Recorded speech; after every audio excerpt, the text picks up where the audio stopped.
If there was no black, there'd be no white. If there was no wrong, there'd be no right. If there was no cold, there'd be no heat. If we had no rhyme, well, there'd be no beat. If there was no rain, then the flowers wouldn't grow. There'd be no... As a young person, I was listening to Alice Cooper and Rush. I loved Rush and Queen and BTO. But when then I got saved.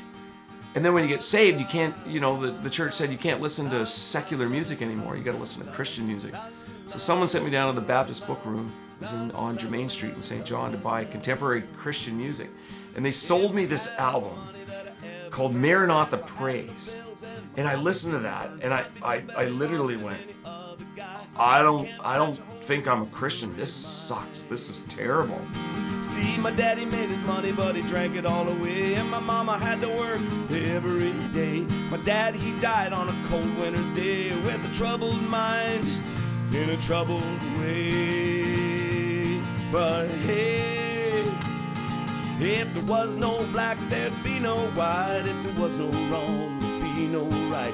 If there was no cold, there'd be no heat. If we had no rhyme, well, there'd be no beat. If there was no rain and the flowers wouldn't grow, there'd be no fishing because the rivers wouldn't flow.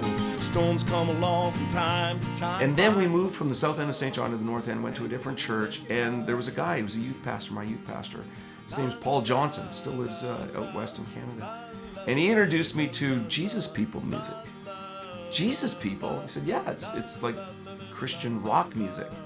And I thought of the Maranatha Praise album, and he said, no. And he introduced me to guys like Larry Norman, Randy Stonehill, Mark Hurd, Second Chapter of Acts, Keith Green, Phil Keaggy, all of these incredible musicians who played really good rock and roll music. It was just amazing. So I thought, oh, well, you can be a Christian, have a certain belief, and then have good music as well.